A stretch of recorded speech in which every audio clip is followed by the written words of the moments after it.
All right. Good evening, everyone, or good afternoon, or good morning, wherever in the world you are. Um, Welcome to our keynote session, Girls Unplugged, the Student Design Action Research Project on the Impact of Social Media. My name is Eric Walters. I'm the Director of STEM Education at Marymount School of New York, and I'm going to let Madeline introduce herself.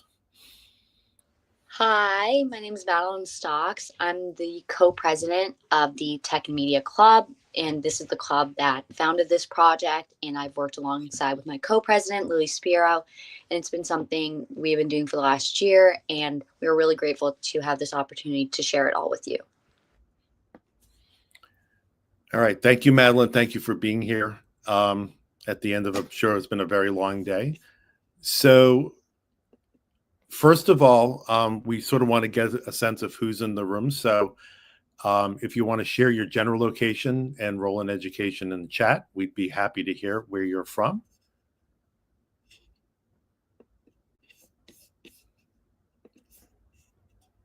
So we have folks from Chicago. We have Mr. Buckley with us.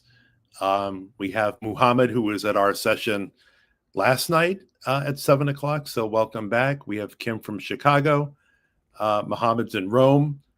So we have a good group of people joining us this evening, and we're looking forward to sharing some of the work that Madeline and Lily and the Tech and Social Media Club have been doing. So we're going to do this in two separate parts. I'm going to give you sort of an overview of the project, and then talk a lot about the results that the students got.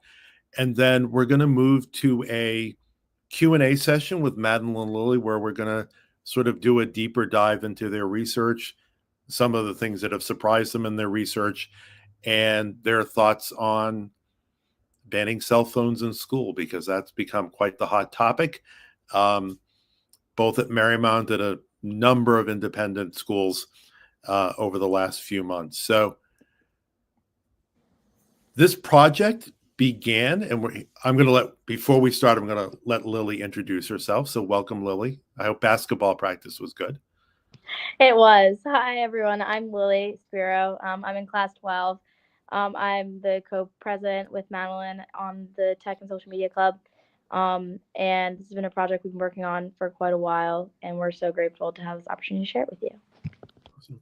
And we're glad you're here too. So a little bit about Marymount first before we get started. We're an independent all-girls nursery through 12 school on the Upper East Side. We have 787 students. We are an Apple Distinguished School.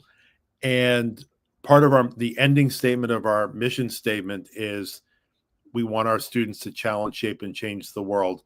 So a lot of the work that we do in the classroom and in extracurriculars like the Tech and Social Media Club focuses on bringing change and understanding issues, and as a result of that, bringing change to both the local community and the global community. So the project that we're going to talk about today focuses on girls and social media. And the project started when I participated in a global action research project through the Independent Coalition of Girls Schools. My project was on student autonomy in the classroom. And one thing that we noticed in looking at the media, and this goes back to the summer of 2023, was there were a lot of stories, and this is even before The Anxious Generation came out, there were a lot of stories in the media about limiting screen time for children, banning mobile phones. So when we started the school year in 2023, when Lily and Madeline and I had our first meeting, we talked about sort of what did we want the Tech and Social Media Club to focus on for the year. So I proposed doing a small scale action research project on tech and social media, but specifically focusing on its impact on girls. So because Lily and Madeline are pretty much game to do any kind of project and see it through to the end with their team, we decided that this is what we were going to focus on. At the end, we produced, the students produced a report, which is available online. And after we get through this, we will put the link to unless Lucy wants to copy it down now, the link to the report in the chat. It's available for download. We hope you read it. And it's pretty comprehensive in terms of thinking about the impact of social media on girls specifically. So we talked a little bit about Marymount. As we said, we're a nursery through 12 school. We're also part of a global network of schools. We have 21 schools in 9 countries. And the Tech and Social Media Club was formed many years ago. It's gone through a number of different iterations, but when they first formed, just to give you a historical perspective of this, at least 10 years ago, the club worked with Lucy and another educator to put on the first global student technology conference. So it was a conference very similar to this, that focused on technology. It was student run, and it was all student presentations. And we had students from over 40 countries participating. That has sort of morphed into this year's event, which is going to be in person, which is called, I don't remember the name because it's changed so many times, but something, the Students Social Media Youth Summit. I think that was the name we finally settled on. But that will be in person this year, and we're really excited about that. That'll be at the end of January. So for those of you who have never done action research, the goal of it is to just really do systematic inquiry in the classroom as a means of changing the classroom environment. So as I said, my project focused on student autonomy, and the International Coalition of Girls' Schools has developed a really robust action research program for educators worldwide. Just to answer the question in the chat, the conference will be in New York City on January 25th, 2025. So working as a team, we decided, the first step in doing action research is how does the use of is developing a research question. So we settled on how does the use of social media by teenage girls affect their overall well-being and daily life? We took this question to our school's independent science research advisor, had him review it. He gave it a seal of approval. So once we had done that, we needed to design a survey. And Lily and Madeline and their team worked on designing the survey. And this is where I took the role of the guide on the side, not the sage on the sage on the stage. And I let them do their work in terms of developing their survey. But students basically based it on 2023 Pew survey that was focused on teens and social media. That survey, the first draft of that survey, was also reviewed by our independent science research advisor because the students wanted to make sure that the questions were good and that the potential responses matched what they were trying to find. So we thank Mr. Getz for his invaluable contribution to the project. We administered a pre-survey in November of 2023 to Marymount students just to see, we just wanted feedback on whether the survey was good or not, like did it actually work? And we were pleased with the responses we got. The survey ran really well. And then in January and February of 2024, not 2023, we distributed the survey through International Coalition of Girls' Schools, our network of schools, my own personal connections, and ICGS was really instrumental in supporting us as well with this project, in so much that they were willing to do some PR for us with their schools as well. So we thank them as well, because we wouldn't have been as successful as we were without their valuable contributions. So there were, in looking at the survey, and if anybody would like the actual survey, we'd be more than happy to share it with you. But there were 4 basic strands. The first one was social media use. What platforms are most teenage girls using? And that we'll discuss in the results as well. How do teenage girls get their information? And Madeline has a really interesting story about how she gets her information and then validates that information to make sure it's correct. And that was the other component of this is, are teenage girls using social media to validate their identities? And then in terms of like, are your parents monitoring your use of social media? How do you self-monitor your use of social media? These are all really important questions that the students wanted to have answers to. In thinking about the design of the survey, the students, Madeline and Lily, chose not to ask questions about cyberbullying because that can be a very tricky situation, and we didn't want to sort of end up in that area of research, partly because none of us are mental health facilitators, and I think we just wanted to sort of stay away from like that kind of a topic. So in terms of the data analysis, we had close to 1,000 respondents worldwide. And then Madeline and Lily and the team went through all of the data to remove any incomplete data or any missing data. Somebody might have started the survey and not completed it. Sometimes there was like their location was missing, their age was missing. And then once Madeline and Lily had their data reviewed by them, like by their group, they also sat down with the independent school research faculty member, Mr. Getz, and he looked over their data as well. So by the time they got to doing their data analysis, they were really confident in the quality of their data. And to get 1,000 respondents worldwide, and if I remember, Lily and Madeline, most of the data was really quite good. Was that correct?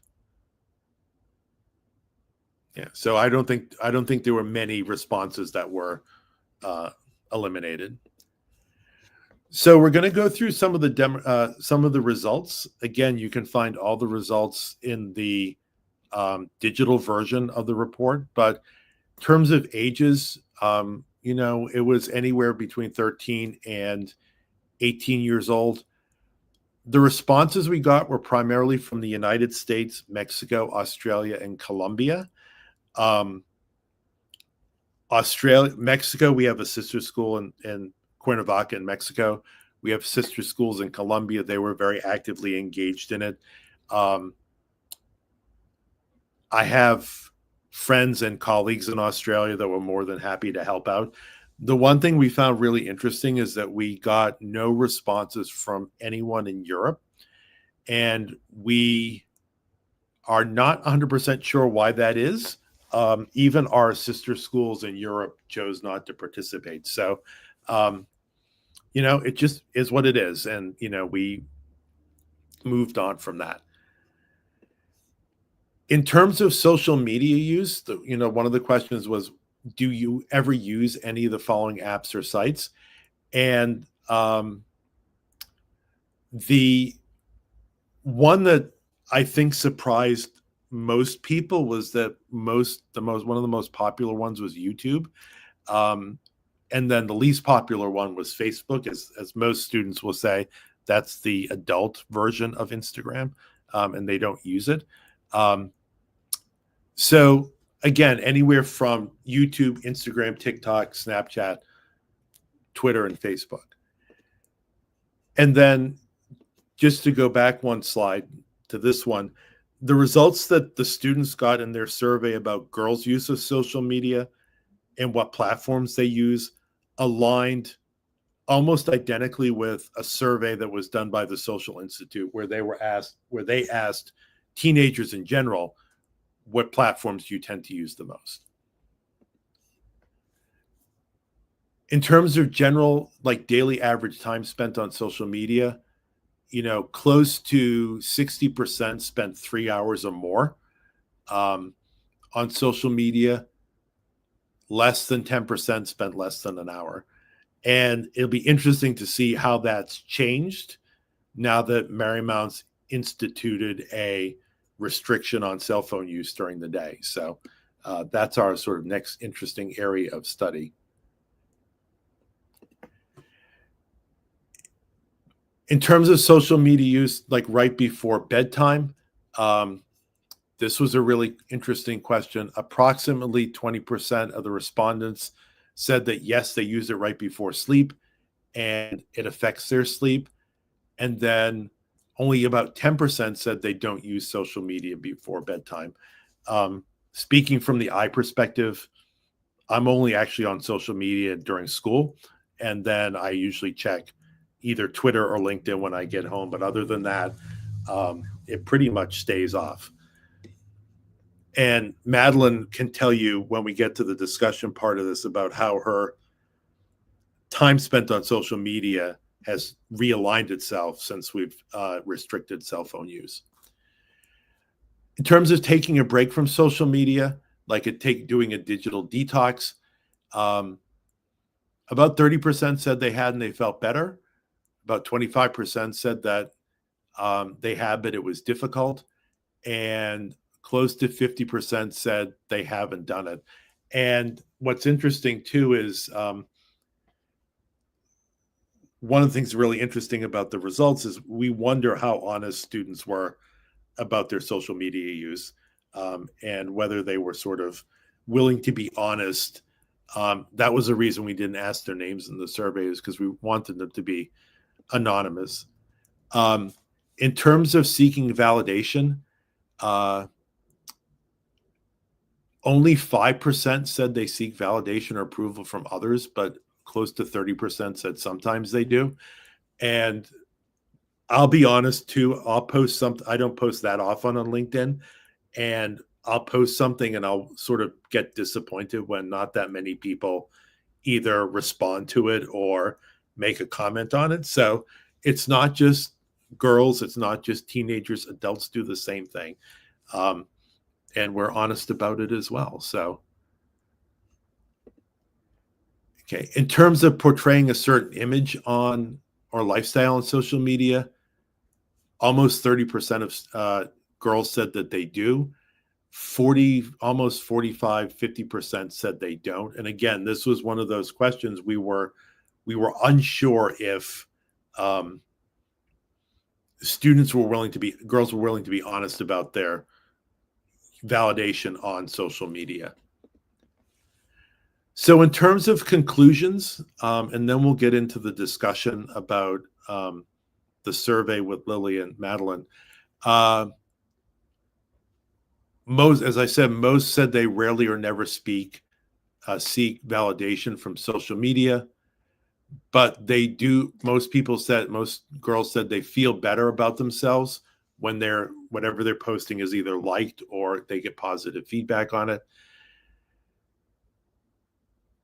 They are on Instagram almost constantly or several times a day. They depend on social media for news, and they depend specifically on TikTok for their news information. Almost 2/3 said they use social media before bedtime. Those that had the lowest screen time usage were also ones that relied on social media the least for their news. The most used apps were TikTok and Instagram, YouTube, Instagram, and then TikTok. And in thinking about, I was at a session that was done by the Social Institute, and they always ask, like, which app do you think students are on the most? And most people will say Instagram or Snapchat. People are always surprised that it's YouTube. But if you think about it, it's really easy to go down the YouTube rabbit hole and just looking at videos, and that can take up a lot of time. as well. And then in terms of anecdotal evidence, we didn't ask this in the survey, but that students are using social media and their mobile devices for either communication or content creation. If you ask students at Marymount, not a lot of them use it for content consumption, but they're often creating their own TikTok videos, which they used to do outside my office all the time. And I'll be honest, we actually miss that. There was something fun about having students come in and say, I would never do it because I can't dance, but like, would you be willing to do a TikTok dance for us? There was something really nice about that. And I think it also helped build community. So, and it was a lot of fun. In terms of an action plan, Lily and Madeline have become well-regarded speakers in this topic. They've spoken at ICGS. They've spoken for the Rotary Club of Silicon Valley. They've spoken for a middle school in Virginia, and they spoke to a team of educators in St. Louis. So the word is getting out about like the work that they've been doing. We're looking now at, we took the research and we turned it into a formal research paper. So we're looking at publishing that research. They're also looking at doing more webinars and workshops such as these. And we've had requests from our upper middle school and from our lower middle school and our lower school to do workshops both for teachers and for parents and for students. And then really the other thing that we're sort of talking about is like looking at our school's own social media policies and making recommendations. Sort of the next step in the process, though, is because our school has restricted the use of cell phones during the day, we want to do a follow-up survey with students to see what impact that has had on their learning and their time outside of school. And I'll give one quick anecdote. Our upper middle school, which is 6th, 7th, and 8th grade, they turn their phones in the morning and they get them back in the afternoon. And if you're on the elevator with them when they've gotten their phones back, the first thing they do is they check their social media. So I'm not 100% sure it's effective, but that's my own opinion. So we're going to get into a conversation with Lily and with Madeline. One of the great things I love about talking with both of them is their refreshing honesty about their work and their use of social media, their use of their mobile devices, and specifically how they've developed healthy habits when it's come to using social media. So as we go through this, we have 5 prompts. If you do have questions, don't hesitate to put them in the chat, and we will make sure that Lily and Madeline answer as many questions as they can. All right, so Lily and Madeline, you're unmuted. Hi. Hi. All right. Because it would not be good if you were muted. Yeah. So our first question for you is, what challenges did you face in terms of project design, data collection, and data analysis? And I'll leave it up to the two of you to take over the conversation. I can start. I think one challenge that I know we faced when we were curating the survey and creating the questions was the ability to foster honesty with the responses, because we didn't want to feel like we were attacking the students for their social media usage or trying to make assumptions because of them based on their answers. So we needed to curate questions in a way that would have the most honest and the most accurate data. Yeah, I think that was one of the things I was going to talk about, along with data analysis. I think that was one of the biggest issues we faced, was just knowing like how to recognize like where students and where people our age like aren't being truthful. And once we actually like examined the data, and Mr. Walters, you spoke about this a bit, was looking at like the discrepancies between the majority of girls saying, oh, like social media doesn't affect them, and then yet the majority of them also saying that when their post receives likes, they do feel happy about it. And I think it's kind of working around that, because it's not something that people are doing consciously, and we don't think it's something like that, especially because like from ourselves, from our own perspectives, we know like this isn't, we would have done the same, we would have acted the same way.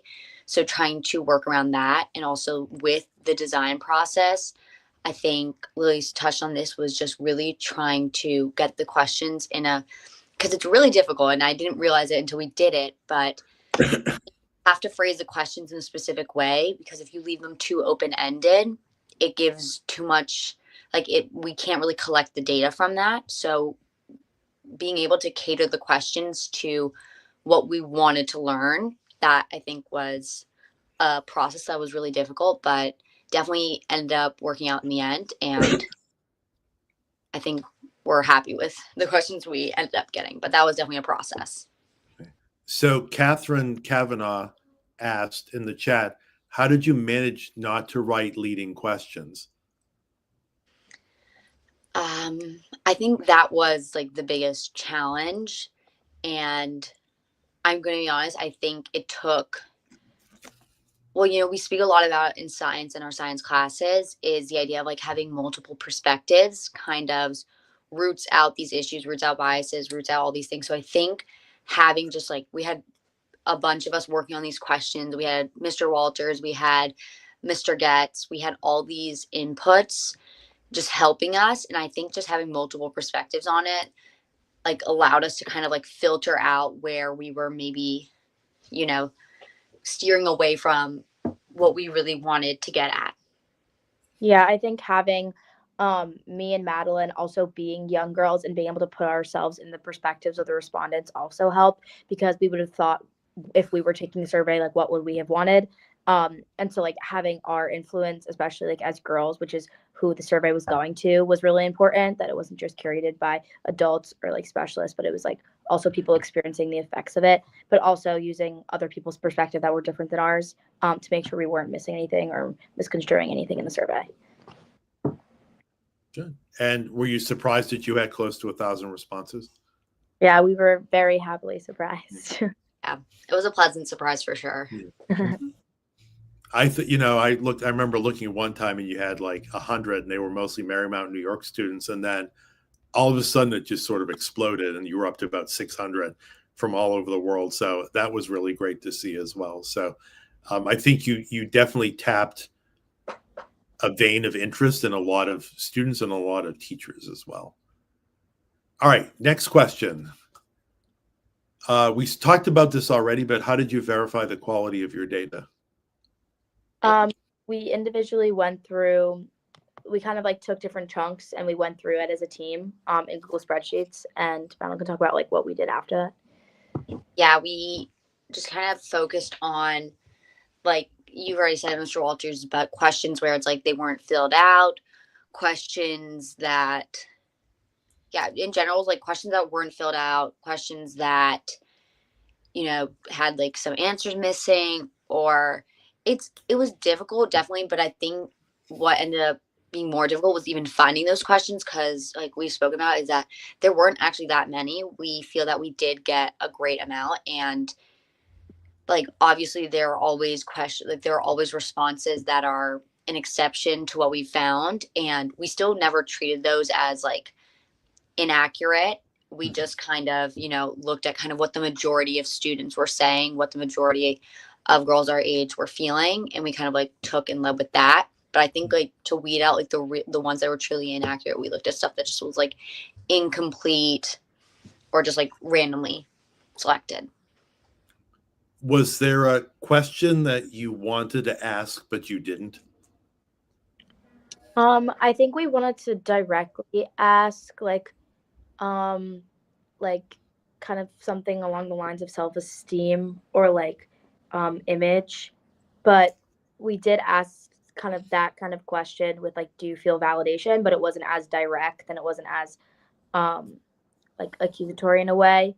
And also I think like when you're asked like those type of questions, like you automatically shut off and become defensive. So like that's when we had to to, like, even though we wanted to get the answer to that question, like, we knew that wasn't the right way to get it. Mm-hmm. I agree. I think now looking back, especially now that I'm, living at school and like my phone's being taken away, I wish we had gotten more into just the idea of like people restricting your social media and tech access versus like you restricting it yourself and just diving deeper into that field. I feel like that would have been interesting. I know that's something we've definitely been speaking about, is looking into that more. So maybe I'd probably say that question. All right. What surprised you about your data or your results? I think like what you said before, the YouTube surprised me, because I personally don't use YouTube unless it's for academic purposes. But we had to understand that this was like a global survey, so not everyone is alike what we use in like New York and the United States. What also surprised me was the people who I believe like said that they monitored their own usage had better sleep hours and had better management over the time they were spending. I think they had lower hours of the amount of time they spent on social media, which shows that like self-restriction very much improves like your relationship with social media, and your ability to do that is really important. Yeah, I think I was gonna say the same thing as Lily. Was like because we had been talking about like our phones being taken away, and we knew we had two questions: your parents monitor your screen time, and what's the scale? Like one being they really don't, and five being like they really do. And then we asked the same question, but like, do you monitor your own screen time? And we were just like, oh, it'd be cool. Like we were like, let's just like look through this and see like that the screen time hours, and just see like, can we find any connection? Because we were both saying, and we've been speaking about a lot at these conferences, like that when we have been given control over our own like use of technology, use of our phones, computers, we feel like we're better at restricting ourselves. And we looked at it, and it was just overall like the majority of the people we saw that limited their screen time more than their parents did. Like their screen times overall were lower. And so we just thought that was very interesting. It wasn't something that and I think that's kind of what's gotten us like more inspired to look into this idea of like having young girls and having young people as a general be more engaged and more involved in their own control. And I think also one of the big ones that surprised me, because I think it just reminded me a lot of myself, was when people were like, "Oh, TikTok is like this source I use most," and it's also aligned with like this. I use social media the most for news, and for me, that wasn't something I'd really thought about. But then it made me think about how much I use TikTok for news, and I think that was eye opening for me, and it also made me want to look more into how we kind of work in this new world where the traditional news sources no longer are just like the only news sources, and like how do we work from there. So, Madeline, you mentioned the fact that you get a lot of your news from TikTok. I remember having a conversation with you one time where you talked about how you verify the information you see on TikTok. So can you talk a little bit about that? Yeah. I think like this is something like my parents, whenever they like hear me bring up a news story, they're always like, where'd you get this from? And I go TikTok, and they're like, is that true? And then I always have to explain to them. So I think What do you explain to them? I'm curious. well, that's what I explained to them, is like what I'm about to explain is that whenever I do see something on my news, like on my For You page, especially if it seems really ridiculous, and often it can. I remember when there was this New York owl named Flacco, and he escaped from one of the zoos. I want to say it was the Bronx Zoo, but he was like this very rare owl, and I saw it all over my TikTok, and I was like, this is crazy. And then I searched it up, and the way I really fact check the information that I see on TikTok is by looking at reliable news sources. And for me, that's just like going to the news app on my phone or going to Safari and just searching up what I see. And from there, I'm like, oftentimes I'm able to verify. And even if like sometimes what I see is that like the story may be true or like the headline is true, but like the contents of the TikTok don't always match with the contents of the news article. So it's just helpful for me. It's a way to make sure the information I'm consuming is accurate. And I think it's, something that my parents really drilled into me. And this is what I always have to explain to them. So I try and be as informed as possible when I bring them TikTok news. Awesome. Thank you. I'm going to let ask Lily answer this question first. Like, how do you manage your own social media use? And specifically, how have you personally like developed healthy habits in terms of social media use? And how have you worked with your parents to help develop healthy habits as well? Yeah, so me from a young age, my parents were pretty strict about social media. I got a phone when I was in fifth grade because of like New York City transportation and such.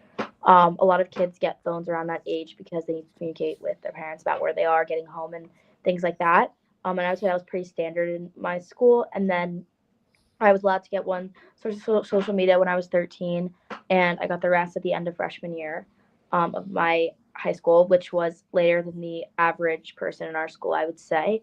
Um, and I also had went through a lot of things like time limits. They had an app where like my Wi-Fi would be shut off. There was another app where my phone would just shut down.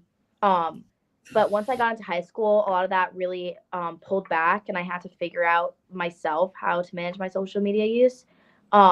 So I do a lot of sports. So when I get home at night, I don't really have a lot of time to be wasted on my phone because the homework is very pressing. So usually I leave my phone in another room. That limits the distraction of basically just being in front of me because I see oftentimes I don't even want to be on my phone. I just pick it up because it's there. And then that leads to a whole multitude of things. So I think leaving it in another room eliminates distraction completely, or I'll leave it like at a different side of my room. So I'd have to physically get up, which is a good deterrent for me because sometimes I can be quite lazy when I'm doing my homework. Um, and I also try to set limits on my TikTok app, which will tell me how long I spent on the app, just like give me a reminder. And yeah, I find with managing my parents now, um, sometimes I'll ask them to take my phone away if I'm having trouble focusing, or I'll ask them like, "Hey, can you just hold this for an hour and don't give it back to me until I'm done doing work?" Works better than them taking my phone from me, which then I want to like be defensive about my phone usage and um, retaliate against it. So I think that's the best way we managed it because they trust me with my social media use and they trust me with my phone usage. And like having that trust, I think was the most important thing that happened as I got older. I know, like in my family, we have a rule called no dinner service, which means your phone is away and off when you're having dinner. That's worked really, really well. We're going to get to the next question. I'm just going to reference something that Madeline said before about how she's been known to throw her phone across the room so that she can keep it away from herself when she's doing work. We have about 10 minutes left, and I want to get to the next question and then leave time for Q&A from the group. But this one sparks a lot of really interesting responses. So Marymount recently required students to put their phones in yonder pouches. I'll let both of you answer this question. What are your thoughts? I think for me, and like you've spoken about this, is like I've noticed this in myself is immediately when I get home, like I find it so much more difficult to pull myself away from my phone because it's just like this idea, and it is stupid, and I can recognize it's irrational, but we're humans are irrational. But like I get home and I just like feel like, oh, you know what, I haven't been on my phone at all today, so like I deserve a bit of time to go through TikTok. And I just think that idea is something that a lot of students are feeling. And this is overall kind of what Louie and I have been like speaking about. Like, we speak about it together a lot.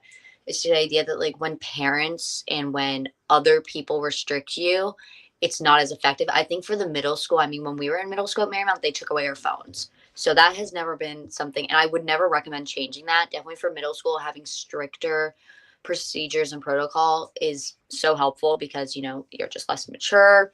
But I think for the high school, and especially for the upperclassmen, 11 and 12th graders, I almost think that taking away phones kind of instills bad habits because as we're preparing to go to college now, and the idea that no one's going to be there to take away our phone during the day when we have to do schoolwork. So it's just kind of like it's an outside force making us do it. So no one's really learning how to do it themselves, and I think that becomes really dangerous. And I think it's important that we teach students and we teach like girls our age how to manage their phone and how to manage their use of technology, not just, try and restrict it overall, because I just don't think that's as effective. Yeah, I think people like me and Madeline, we've said at school it hasn't really felt that different because we've learned to manage our phones in school and we have those good habits instilled in us. But for people that didn't come to that conclusion or don't know how to manage their phone usage, they're not going to be able to like have this crucial experimental time in their life, which is high school, to learn how to manage distractions. And I taught both Madeline and Lily last year, and I teach Lily this year. And you're allowed to use your phones in class. We just unlock the pouch. You do what you need to do with it, and then it goes back in the pouch. I would agree with it also that restricting usage, you don't learn responsible behavior. And, the corollary to that is when the use of the elevator was banned, students' first thing was like, I'm going to find a way to get on that elevator. So students find a way to get around the yonder pouches as well. So that's because, as Mr. Buckley and I always say, you're kids. And that's part of your job, is to find ways to get around things. And that's quite okay with us. Mm-hmm. So we have 5 minutes left. We just wanted to see if there are any questions in the chat or the comments that for Lily or for Madeline. If they are, you can certainly type them in.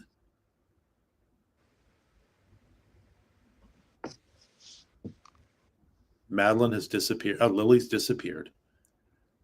So Catherine has a question. In what way will this research influence your future in the next 5 years? I think that's a really good. I don't think we've ever been asked that question. Oh, it's a new one. I know. I appreciate that, though. I feel like just knowing how much of an effect social media has, that, we can't recognize it always. Because I really think about that question where like girls responded to it and being like, no, it didn't matter to me. But then actually showing to us that it did matter to them. And I think just taking that more into account, I definitely think like going into college, just using the habits that my parents have instilled in me and that I've built already, and like that Lily's spoken about, and really trying to implement them because we see like how effective they are, and really just trying to teach other people and help other people become in control over their own social media usage. So I think those will be some of the guiding things that I'm like feel like this research project has instilled in me. Yeah, I think even just like what Madeline said, a heightened awareness, if anything, has come from this research project, for me and for others. So I think that if anything, like we'll carry all of the lessons we've learned with the project in the next 5 years, and maybe even like continuing to study like the relationship between technology and mental health on a broader level, even in college. Excellent. And of course, you'll have to come back to Marymount to share your research. Yeah. I don't see any other questions under the comments. So Lily and Madeline, do you have any last words? Anything you'd like to share? We just really hope that you guys enjoyed the presentation, and we hope that the research and the conversation continues to flow even like outside of our presentations, and we create a heightened awareness about girls and social media usage. Yeah, I think that's all we can hope for, is that people have more open and honest discussions about social media usage. All right. And I'm just going to say, I've said this publicly before, and I will say it publicly again. I could not be more proud of the work that the two of you did and your whole little research team, even, and adding in Colleen and who was the other one? Cecilia, who have graduated and are now in college. And just, we've asked you to do a lot when it comes to these presentations, and you step up every single time, but just what a great voice for the next generation the two of you are. And as your teacher, I couldn't be any more prouder than I am So I just appreciate all the work that you've done. And you've never said no to anything. And I mean, God bless you for that. So on a professional note, we want to thank everyone at Glow for their support, for the communication. We want to thank Lucy Gray for another really great opportunity and another great 2-day conference. And we look forward to working with Glow and with Lucy going forward on many more things. So thank you so much for coming to our session. We really do appreciate it. And we wish you either a good night or a good morning or a good afternoon. So thank you so much. Thank you. Thank you so much. Bye. For the shout outs.